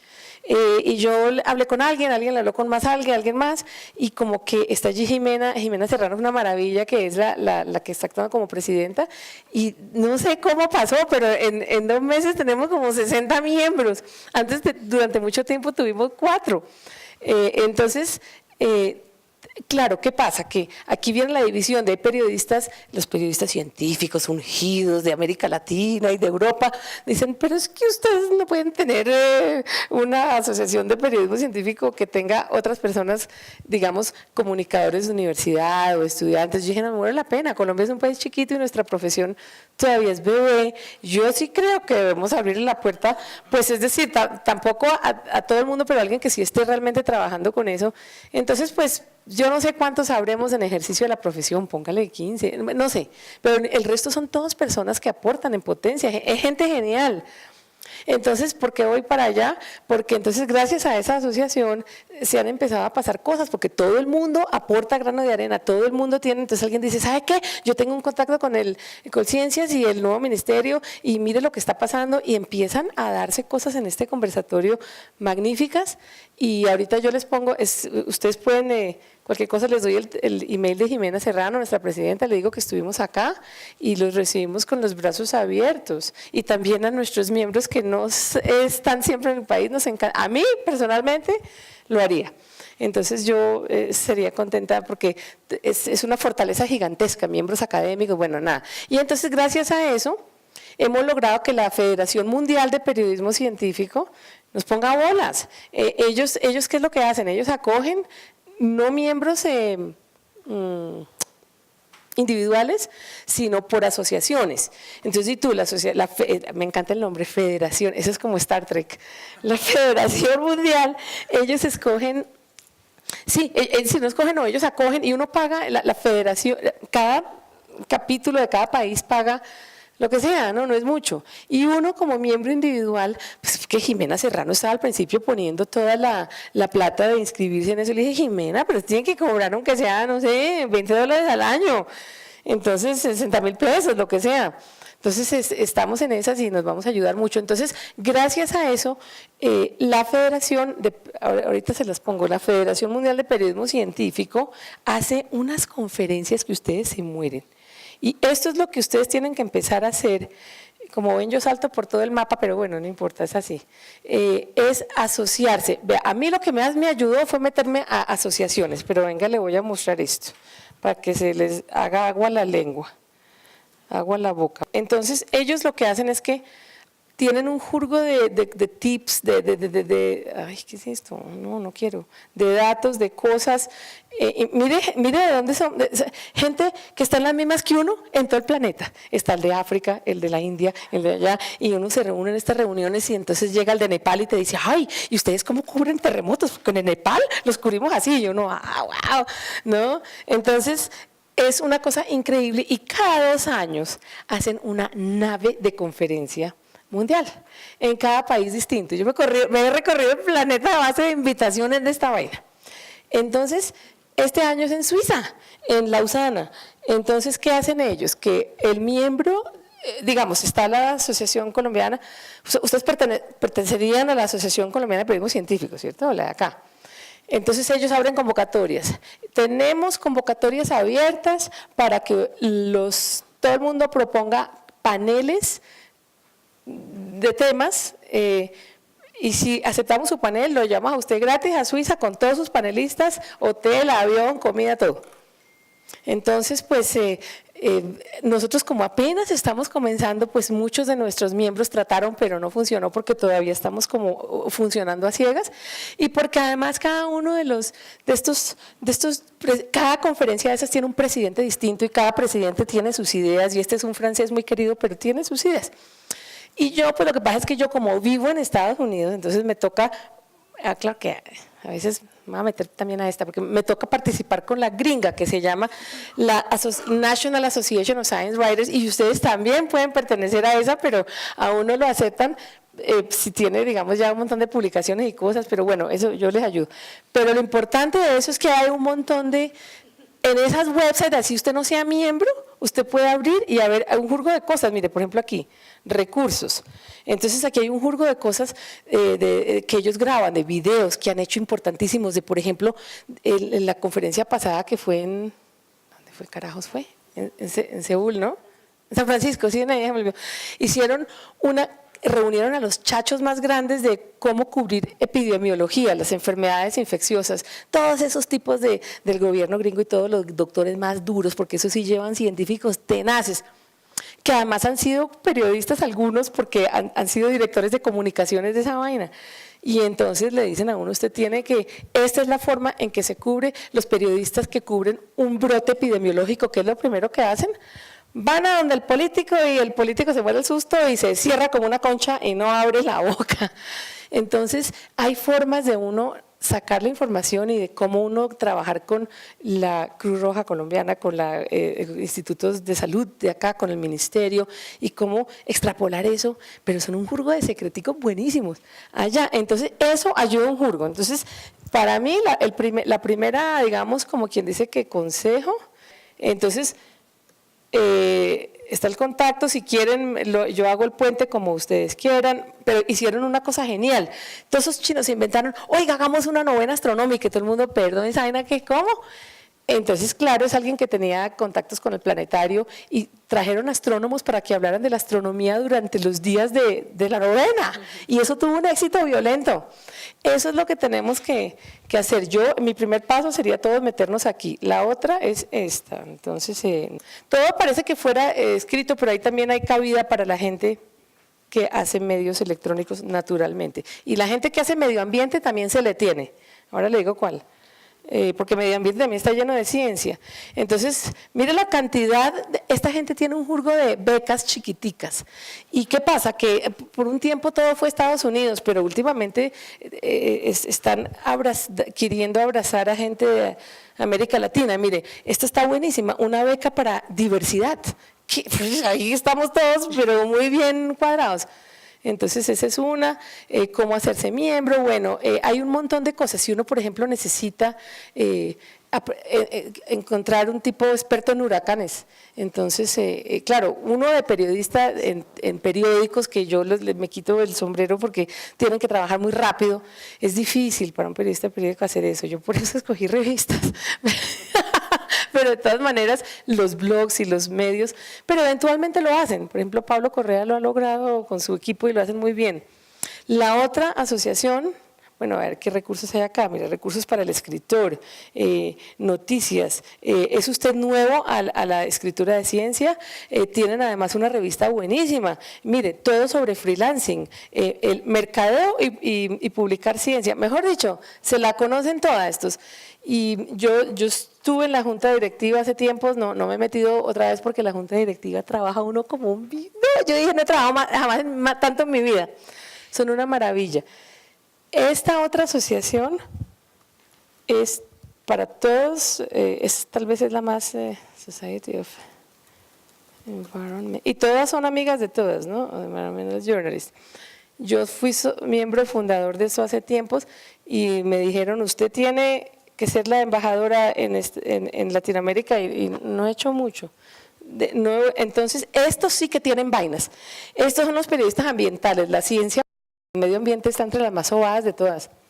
Entonces, estos le dan a uno muchos recursos y así que les aconsejo que miren, no tienen que meterse a la sociedad, métanse y miren y abren y esculquen. Eso es muy bueno. Bueno, teníamos, a ver, sigue comentando. Sí, otra comentario que yo tenía como respecto al tema anterior de la relación entre periodistas y científicos, digamos, yo desde mi lado siendo científico, hasta el curso que tuvimos contigo en los Andes, yo no tenía idea de la razón, por ejemplo, de muchas, ¿cómo se dice?, como errores que algunas veces incurren los periodistas, obviamente cuando escriben una noticia científica, porque primero obviamente no son científicos y lo que hablábamos del tiempo que ustedes tienen para publicar es así, digamos que no es el mismo que uno tiene como científico, que uno tiene meses para publicar una cosa de un artículo científico. Entonces yo siento que parte de la, digamos, como en torno a la relación en cómo está el periodismo científico ahorita en Colombia, yo siento que está naciendo a una nueva, digamos, a un nuevo formato. Sí. No sé si necesariamente lo que mencionaba la chica respecto como a las historias se aplica para todo tipo de investigaciones, porque en veras, digamos, del mismo problema que los científicos nos molestamos cuando vemos falta de formalidad con ciertos aspectos, pasaría mucho más en esas historias, porque obviamente es una cosa mucho más breve, mucho más corta, donde yo no sé si cualquier tipo de investigación como que aplique. Claro. Eso sería más como para pensarlo. Y una herramienta que me pareció muy buena como para mejorar la relación entre científicos y periodistas es que, no sé qué tan abiertos sean todos respecto a ese tema, porque pues obviamente no es mi mundo, es que el científico pueda ver la historia antes de que se publique, para que si hay algún error, alguna cosa que al científico le molesta, no pueda decir, uy, oye, esta cosita de pronto para ti no es tan importante, pero si uno le cambia el verbo, ya quiere decir una cosa completamente diferente en ciencias y estaría mal. Estás en lo cierto. Entonces, yo sé que, digamos, en periodismo, de lo que tú mencionaste, es como una de las reglas de la Biblia del periodismo no hacerlo, pero yo creo que en este en particular ayudaría mucho, pues porque ayudaría a afianzar esas relaciones que pues muchos mencionaron que no son las mejores por el tipo de actitud que tenemos los científicos cuando llegan a decirnos queremos que se publique su historia. Es como, qué miedo, qué susto, porque no sé qué locura van a terminar diciendo, porque ha pasado muchas veces. Estás en lo cierto, es un punto álgido y es un punto que si quieren lo traemos a la mesa. Yo siempre le muestro el artículo a las fuentes científicas, punto. Ya, con eso me evito, es decir, nunca en 30 años de carrera he tenido un investigador que me diga, no, pero si es que usted me pone que yo estaba con la camisa a rayas y que me veía arriba, y que me veía como que muy quemado, eso no me gusta. Eso a un científico le importa 5, lo que le importa es lo que tú dices, que su ciencia esté exacta, es que es la más mínima falta de respeto, número 1, además qué oso uno, es decir, sirve muchos propósitos, ¿cierto? La cosa sale bien, que eso es decir, es que ese es el principio básico del buen periodismo, por Dios. Y además te ganas la amistad de un investigador, es decir, para mí eso es un tesoro. Yo tengo un ramillete y los tengo, hizo que este investigador te conteste la llamada, no importa si es un premio Nobel, eso, wow. Y número 3, le haces un servicio al lector, porque es verdad, hay cosas que para uno son nimias, entonces, y tú, por ejemplo, la profundidad a la cual el casco de un submarino se revienta, puede que sean 2.000 metros o 2.005. Eso en general qué importa, pero si estás hablando, estás poniendo un artículo donde la vida de esa gente está en juego porque fueron a recoger una muestra de roca, de mineral allá abajo y el brazo del submarino se extendía y no llegaba. Esos 3 centímetros se vuelven parte importante de la historia, pero en general tiene que ser exacto. Y ahora podemos ver muchos, espérate, por aquí había una. Yo tengo acá, primero. Ok, perdón. Pues me parece interesante lo que decía la colega de Medellín, creo, sobre las reacciones, digamos, de los grandes medios, por ejemplo, los periódicos, donde hay muy poco tiempo de investigación. Yo también trabajo en uno que es El Espectador, que has dado, pues, como ejemplo de los pocos donde se hace, digamos, especiales de más largo aliento, pero eso cuesta un montón de recursos y es complicado, sobre todo porque se ha perdido la reportería en el sitio, lo que tú dices, salir a buscar la historia con la posibilidad de que no haya historia, de que puede que no te encuentres nada o puede que te encuentres muchas. Y también me parece que hay que cogerse de otras cosas que funcionan, como unirse a las otras partes de la redacción que tratan otros temas, porque muchas veces los temas científicos tienen que ver con política, tienen que ver con territorio, tienen que ver con medio ambiente, pues lo que tú decías de llevar a los congresistas a la Universidad de los Andes, es que la desconexión entre la realidad del país y la ciencia no está solo en el periodismo, sino también en la política. Claro. Entonces, echarse mano de otros editores, de otros redactores que no son necesariamente los que hacen los temas de ciencia, pero que te pueden también enriquecer mucho y hacen que tu nota o lo que tú estés haciendo resuene más de pronto en una audiencia que es más alejada de la ciencia. Estás también en lo cierto. Y también es importante, yo lo hago a veces y ese funciona lindo, y también incluso meto a bordo a los ilustradores también, porque esa es la otra parte que no hemos hablado. Los artistas son cruciales. Entonces sí, definitivamente piensen en todo eso. Y en cuanto a, creo que tú me decías es difícil, el periodismo sí, está sufriendo una transformación, es difícil y uno tiene que abrirse nuevos caminos, y por eso podemos aprender hoy de nosotros, porque es que hay un montón de ideas buenísimas. El contenido va a seguir necesitándose, la gente va a seguir necesitando la ciencia, las instituciones necesitarán que la ciencia se comunique. Esperemos a ver qué pasa con Colciencias, ahora que se vuelva ministerio, de golpe ahí, ojalá, pero de todas maneras es pensar creativamente, y eso es lo que yo creo que ustedes acá son buenos para eso, pero no nos podemos dejar achajuanar.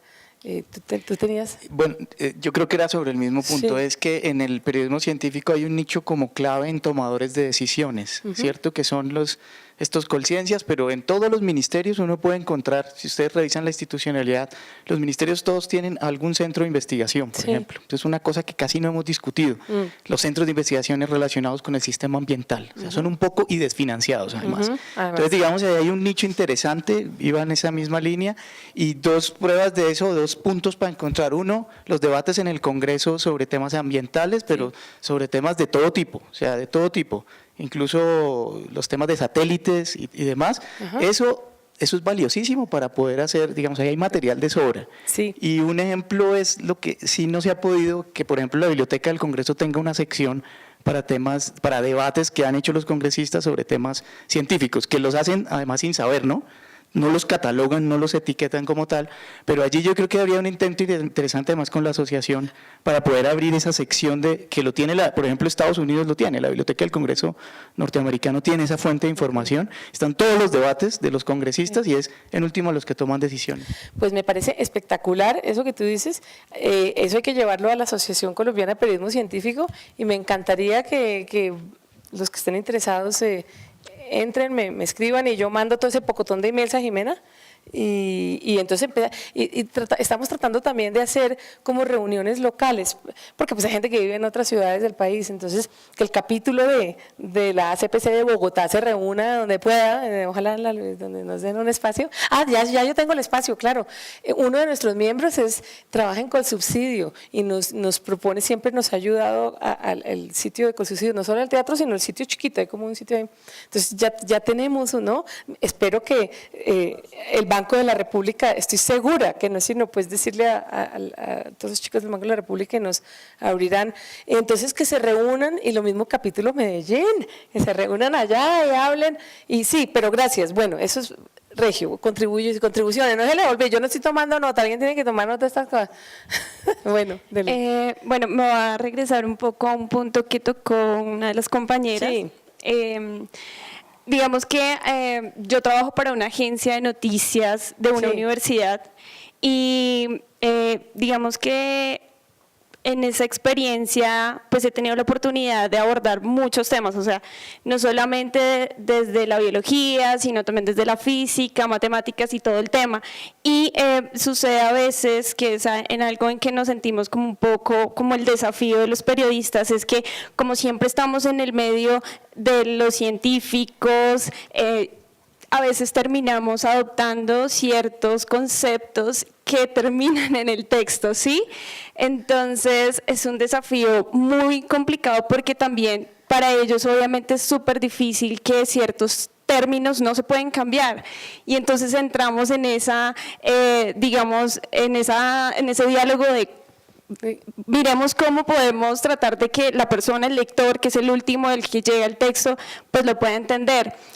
Y bueno, también sucede mucho que a veces nosotros pues nos encontramos en esa dualidad de el texto termina también revisándolo la persona que es la fuente o cómo hacemos, porque también sucede que como trabajamos en una agencia tenemos que estar a toda hora Claro. produciendo noticias, ¿no? Claro. Y sucede a veces que no es lo mismo contar algo muy político que contar algo de ciencia, Claro. porque resulta que sucede que pues claro que queremos que esa noticia enganche a la gente, pero a veces confundimos el enganchar a las personas con generar un impacto que no. De acuerdo. Entonces, en eso estamos también los periodistas como en esa lucha de que estamos sí generando noticias, pero a veces desde la parte editorial, desde lo más arriba están pidiendo es que hagamos, casi escupiendo noticias, Sí, ese es que un a veces problema. sin profundidad,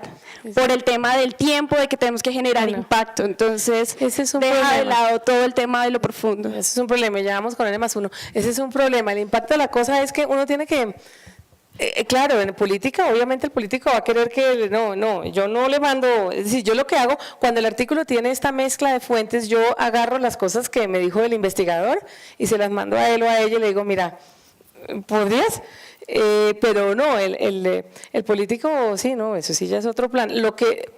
ahí es difícil, ¿cierto? Ese reto que yo creo que es cuestión de tomarlo poco a poco. Yo haría como una lista de los investigadores que yo sé que saben de temas que me pueden sacar, ¿cierto? Que me pueden explicar rápidamente un tema. Me haría también una lista muy importante de las oficinas de comunicaciones de universidades, la gente de pesquisa, por ejemplo, la gente de hipótesis, la gente entonces, María, la gente de Uninorte, con Intelecta, ellos, y entre más ellos reciban solicitudes de ustedes, que seguramente yo ya sé que trabajan mucho con periodistas, pero entre más tú te hagas como más conocida, más amiga, en ese sentido ya esos funcionarios deberían poder mandarte a ti cosas de antemano, que digan, mira, yo sé que a F. Verde le interesa esto, al Tiempo le interesa más o menos a Nicolás Bustamante mandémosle lo de espacio, a Tatianita Pardo mandémosle pues lo de medio ambiente, esas cosas, ¿no? Uno tiene que más o menos saber,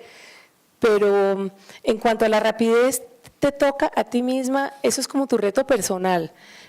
Y todo comienza aprendiendo de la ciencia que uno va a cubrir, pero lo que es injusto es que lo pongan a uno a cubrir moda hoy y mañana de la física de partículas. Ahí es donde se rompe y ahí es donde tenemos que trabajar muy cariñosamente con los perros guardianes, que son los editores los que deciden, y vamos a mandar a Paula, no. Entonces ahí es donde uno necesita, por ejemplo, donde alguien como Pablo Correa del Espectador es como para una bendición, porque Pablo sabe cómo funciona la cosa, porque él pues es periodista científico. Entonces ahí es donde tenemos que ir al top management allá de nuestros medios, pero pues de forma que no sea esta cosa tan agresiva, tan pedigüeña, más bien uno va con una solución. Mira, yo creo que la circulación del periódico puede aumentar si le metemos este tipo de elementos, y porque yo sé que esta persona sabe de eso, es muy utópico, pero no es. Yo funcioné así en el periódico El Nuevo Herald. Dios mío, yo duré 10 años, yo quería hacer eso, yo llegué con mi máster en periodismo feliz a trabajar en ciencia, y me dijeron los cubanos de Miami, no chica, tú tienes que ir ahí a arreglar la foto. Entonces yo arreglaba las fotos y le pagaba a Quino, el de los crucigramas, el de las Mafalda, le pagaba el cheque yo, pero al mismo tiempo yo decía, bueno, a ver, hay que ser inteligentes. Entonces yo hacía mis reportajes fines de semana porque me interesaba. Si uno le interesa, carajo, lo hace. Entonces iba a la Universidad de Miami porque yo soy bióloga marina frustrada, y me sentaba con la niña de Relaciones Públicas. Ay, dime qué está pasando. No, imagínate que descubrimos un nuevo pez entre los corales, y ay, me muestra, sí, mañana salimos ay, me muestra.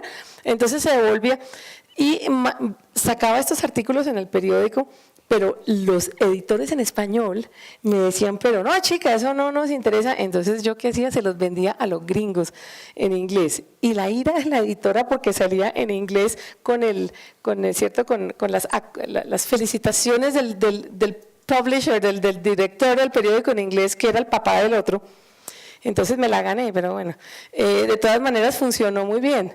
Entonces, sí, pero yo creo que ahorita no es tan complicado. En los medios ahorita hay mucho más apoyo, de dónde agarrarse. Y si tú no tienes tiempo y tienes que usar el cable, los cables, también hay cables fantásticos.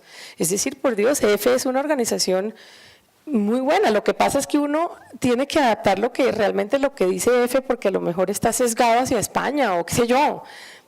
Entonces, el mismo, por ejemplo, de N+1, por ahí yo tenía salió alguna nota que yo tenía en estas transparencias o en estos enlaces, que el Espectador la cogió, porque N+1 ya demostró que es una organización que hace las cosas bien. Entonces, pues tenemos que agarrar eso, no sé, bueno. Por acá. ¿Qué más teníamos? Por aquí. Bueno, de N+1 estamos 3 del equipo, y creo que voy a continuar lo que estabas diciendo. Una parte del éxito que hemos tenido es el trabajo en equipo. Sí hay un público que está demandando estos temas. Obviamente nosotros tenemos la fortuna de trabajar prácticamente 24/7 dando noticias de ciencia y tecnología, ciencia desde física, matemáticas, biología, todas las ramas, como tecnología, las nuevas tecnologías, Internet de las cosas, realidad virtual y todo lo demás. Vemos en nuestro público que sí hay una rigurosidad las personas que ya desean estos temas se toman más o menos entre 3 a 4 minutos a leer nuestras noticias, porque sí hay una rigurosidad, pero también nos toca ser creativos y adaptarnos a los nuevos formatos, porque también en redes sociales quieren esa noticia rápida. Entonces hacemos una pirámide como de población, la sociedad general que quiere informarse rápidamente y ya los especializados que quieren más minucioso el tema. ¿Cómo estamos haciendo? Trabajo interdisciplinario, trabajar de la mano de los científicos, de otros comunicadores y también interinstitucional. Trabajamos con organizaciones como universidades, como obviamente órganos de control, con las asociaciones también y por supuesto todo esto en un ecosistema donde podamos intercambiar esa información. Como decías, tenemos la fortuna de que nos replican periódicos aquí como El Espectador, en Perú El Comercio y así sucesivamente, pero es un trabajo en equipo. Sí hay una población que está demandando, pero yo creo que lo más importante es que empecemos a trabajar todos en equipo, los que estamos aquí, para generar más interacción y más demanda. Las personas cuando las culturizamos en estos temas les interesa, porque saben que hacen parte de su vida diaria. Así es. Y en segundo, quiero darle las gracias a Ángela, porque ella nos ha inspirado a la nueva generación de periodistas científicos en toda Latinoamérica y puedo decir de la mano que hemos seguido muy juiciosos los consejos y este año pues vamos a participar en Suiza. Sí, súper. Con Tú todo vas, esto. ¿no? Y Dani. Ay, pero por favor. Entonces, quiero hacer la invitación de que nosotros estamos abiertos a todo este ecosistema, que se inscriban también a la asociación, que la semana pasada hacemos parte de la Asociación Colombiana porque entramos por la norteamericana, pero estamos abiertos a seguir trabajando en equipo y seguir culturizando a toda esta sociedad que necesita estos temas. Y que lo bueno es que ellos tienen una plataforma que recibe, digamos, ofertas, de artículos y ofertas de videos y cosas así, entonces hay para todos los medios. Bueno, yo creo que nosotros tenemos un refrigerio como en 3 minutos, pero si alguien quiere una pregunta antes de salir. Digamos, yo para complementar lo que habían dicho hace rato sobre que los medios menosprecian un poquito como al lector. Sí. Yo creo que más allá de menospreciar es que como que no, sobre todo los medios tradicionales como venden masas y masas, de pronto no conocen también a sus lectores y las dinámicas. Entendamos que ahorita la forma de consumir noticias ha cambiado en los últimos 5 años. Yo, por ejemplo, personalmente, yo voy en Transmilenio, yo no me dirijo a las páginas del Tiempo, El Espectador o N+1, sino que leo Twitter. Entonces, en 140 caracteres me voy enterando qué pasó mientras voy de la casa a la universidad o de la casa a la oficina. Creo yo que el mayor reto de nosotros los periodistas y sobre todo los que estamos emergiendo en todos esos temas, por ejemplo, en YouTube, en plataformas digitales, tenemos 2 retos grandes. El primero es conocer nuestra audiencia y saber sus dinámicas de consumo de contenido. Es muy distinto el lector de Instagram que nos sigue en Instagram como al de Twitter, como al que lee nuestra página. Y nosotros debemos adaptarnos a ese tipo de formatos para contar esa misma verdad.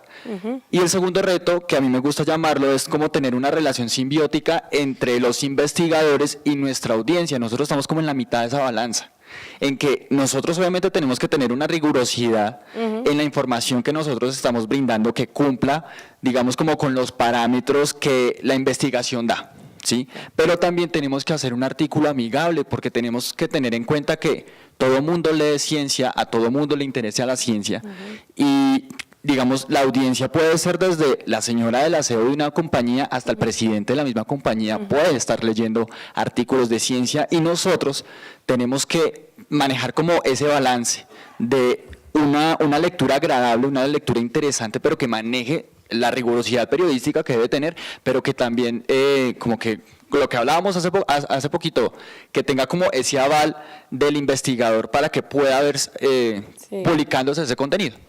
Sí, yo creo que aquí vamos al refrigerio, pero la idea es que, vuelvo a decir que es como el cambio climático, que hay que atacar con todo y darle a todo el mundo de todo. Las redes sociales definitivamente, los medios impresos, y también está regresando a la moda el artículo largo, el artículo profundo, el artículo de 5.000 palabras. En el Malpensante de Arcadia me bombardearon ahorita en el Hey Festival. Ellos quieren ciencia de un artículo de 5.000 palabras y 3.000 palabras. Entonces eso también es importante. Gracias. Hola a todos.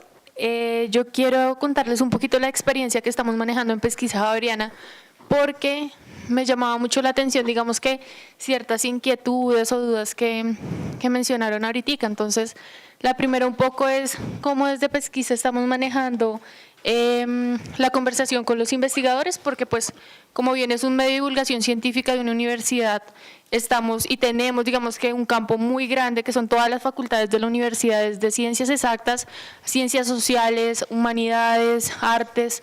Entonces, digamos que es mucho más amplio. Lo que solemos hacer es que nosotros efectivamente tenemos, primero pues entramos claros diciéndoles, esto es un medio de divulgación científica y como tal, quien escribe es el periodista y quien tiene el criterio es el periodista, pero no se puede desconocer que el científico es quien tiene el conocimiento técnico. Entonces, en ese sentido, lo que hacemos es que el periodista pues escribe su nota, pero también la validamos con el investigador, y algo bonito que ha resultado de eso y que quiero contarles es que los mismos investigadores se están interesando por escribir ciencia y no escribir papers o artículos científicos, sino que nos están buscando para que nosotros como periodistas les enseñemos cómo contar esas historias. Entonces, ese ha sido un fruto bonito de lo que hemos hecho, digamos que en cuanto a esa área. Otra cosa que quiero contarles un poco es que particularmente Pesquisa Javeriana se está enfocando ahorita en el componente de apropiación social, porque creemos que la divulgación científica, como periodistas científicos, tenemos la obligación de velar porque las personas puedan entender que la ciencia mejora su calidad de vida. Entonces, quiero contarles otra experiencia chévere que recibimos, y fue que a veces uno no alcanza a dimensionar el impacto que puede llegar a tener. Miren, esa es la página, ¿sí? Uno no alcanza a dimensionar el impacto que puede tener las publicaciones, y algo que nos ocurrió fue que el año pasado a finales nosotros publicamos un artículo sobre retamo espinoso, una especie invasora. Y nos llamó una niña de un colegio en Usme, y es el colegio más, o sea, mejor dicho, saliendo hacia Villavicencio, el último colegio que ustedes encuentren. Y es un colegio público. Entonces la niña llamó a la universidad diciendo, a mí me interesa este tema porque en Usme tenemos mucho retamo espinoso y me gustaría que alguien me cuente un poco cómo podemos erradicarlo, cómo tratarlo. Entonces lo que hicimos fue ir luego con investigadores de la universidad, fuimos al colegio, les explicamos a los niños de 11, porque ellos tienen su semillero de combatir el retamo espinoso, y en verdad fue una experiencia que uno dice, la ciencia nos está quedando quieta en ese caso. O sea, nosotros no solamente estamos siendo un medio o una agencia de noticias, sino que cómo está impactando. Eso por ese lado. Otra cosa importante, y es lo que mencionaba Ángela, es las redes que podamos construir entre nosotros, porque lamentablemente a veces tendemos a caer en eso que a veces viven los científicos, y es que el conocimiento es mío, lo produzco yo y ya nadie más, y pasa que como medios no deberíamos caer en eso, sino cómo podemos articularnos para divulgar ciencia, porque es que el fin no es tal medio divulga, no, Colombia es un referente en divulgación de ciencia. Entonces, algo bonito para que podamos trabajar no solo entre universidades, sino con los demás medios, es poder apoyarnos. Y algo que hemos visto en pesquisa es que ha habido interés, porque digamos que lo que hacemos es pegarnos también a la coyuntura nacional. O sea, el hecho de que seamos un medio universitario no quiere decir que no tengamos ni voz ni voto en lo que pasa en el país. Y esto se ha podido evidenciar en que medios como El Tiempo, El Espectador, ya nos están publicando en sus revistas. Y por último, quiero comentarles que ahorita estamos dictando unos cursos de periodismo científico para investigadores de la universidad, y ha sido muy satisfactorio porque hemos tenido resultados importantes. Y ahorita que Ángela mencionaba lo del chat de WhatsApp, lo hizo una amiga, que básicamente lo que hizo fue que la investigación era sobre el café, como los hongos en el cultivo cafetero. Y entonces era un chat en donde el novio hablaba, ella hablaba, pero era una escena de celos, y entre esa escena y escena él le decía como, sí, pero es que sí, está este hongo, entonces no nos vamos a poder tomar el café que nos gusta siempre en tal lugar, y se mandaba una selfie en el laboratorio, por ejemplo. Entonces es algo que nosotros estamos tratando de hacer en pesquisa, y que no lo hicimos solo nosotros, que los mismos investigadores con quienes gestionamos, digamos que este taller de periodismo científico, pues también pues sacaron adelante. Y de ahí también algo chévere que está ocurriendo es que no solo es Pesquisa Javeriana, sino que ahorita también estamos en un proyecto de desarrollar una cartilla contra la leucemia, un libro que estamos haciendo, y en el que el Ministerio de Salud también se quiere unir. Entonces es cómo poder mirar el periodismo científico, la divulgación de la ciencia un poco más macro y no tanto como desde nuestros pequeños nichos, porque al final, por ejemplo, si se dan cuenta, ahí en Pesquisa Javeriana tenemos todas las áreas: salud, ideas y sociedad, innovación, arte, que uno a veces creería que arte se queda corto y en realidad no. Entonces, eso es lo que les quería compartir. Pues es un experimento muy lindo. Sí, y lo último ya como añadir, ahorita Pesquisa Javeriana va a sacar la línea Pesquisa Niños, Pesquisa Junior, entonces sería chévere. Igual nosotros tenemos varias revistas acá, pero para próximas ediciones, el 10 de marzo sale la primera revista con la sección de niños, entonces sería chévere también que ustedes pudieran verla. Muy interesante, no, Pesquisa sí, lo está haciendo muy bien.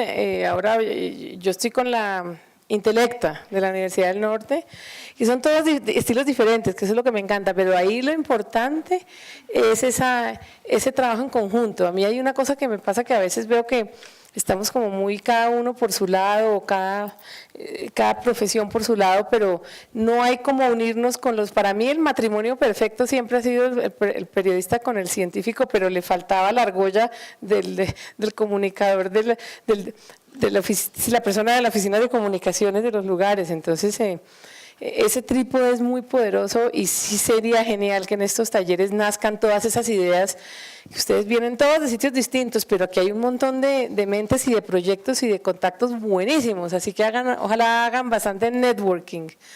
Perfecto, tú tenías… Sí, ok, venga. Pero esperé con el micrófono y luego pasamos al tuyo. Yo quiero hacer un aporte, y es que siempre suponemos que la comunicación para la ciencia se limita, digamos, a grandes medios de comunicación. Sin embargo, comunicación para la ciencia también es el trabajo con comunidades, directamente en terreno, comunidades que a veces no saben leer, no saben escribir, para las cuales el tema de la ciencia es totalmente ajeno, y con las cuales a veces el trabajo, digamos, implica mayores retos. Sí. O retos diferentes, más bien. Digamos que, no sé, supongamos un tema ambiental, un proyecto ambiental que van a llegar a intervenir el territorio en tema de páramos. Ahí se necesita un comunicador de la ciencia o un divulgador de la ciencia, que es un trabajo, digamos, que no solamente se limita a te transmito esta información, sino que hay detrás de eso una cantidad de procesos de apropiación para que las comunidades entiendan por qué se está interviniendo su territorio y por qué eso les va a beneficiar en sus vidas. Entonces, pienso que comunicación para la ciencia es un campo más amplio que los grandes medios de comunicación o el periodismo como tal. Y ya, esa era mi… No, totalmente de acuerdo. Es decir, claro, periodismo es una parte, eso es como una sombrilla, que la comunicación es la gran sombrilla, el periodismo es solo un pedacito.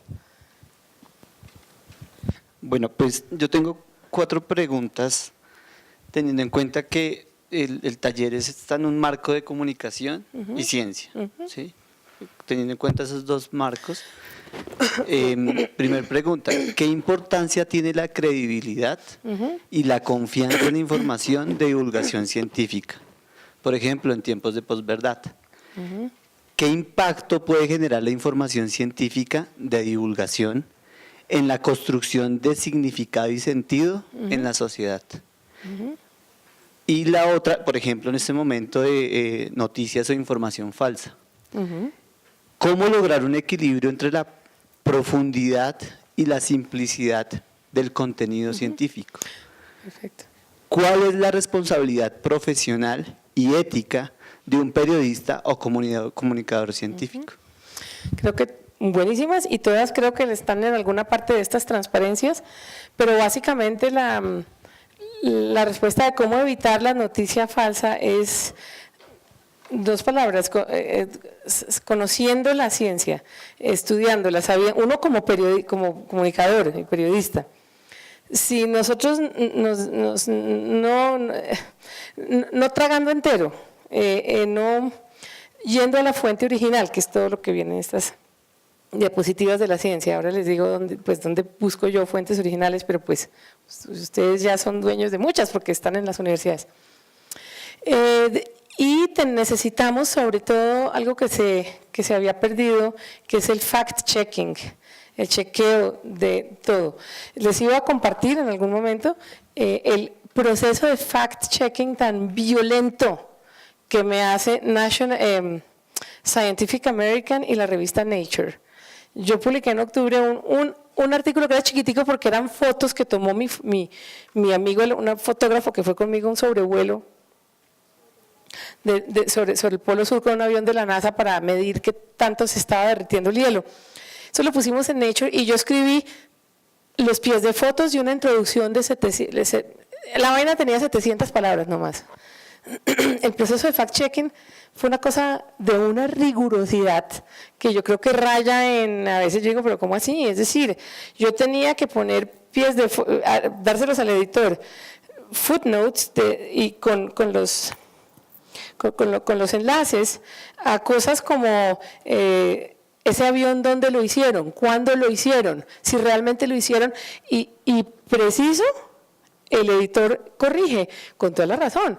Entonces yo había dicho que el avión de la NASA lo habían hecho en el 68. No, lo hicieron en el 69. El tipo va y busca. Ese proceso de fact-checking, me decían los editores de Nature, eso antes tenían 20 editores para hacer solo eso. Ahora tienen menos porque ellos también tienen sus problemas de gente que les ayude. Pero digamos, imagínense lo que sería eso en uno de nuestros periódicos o revistas.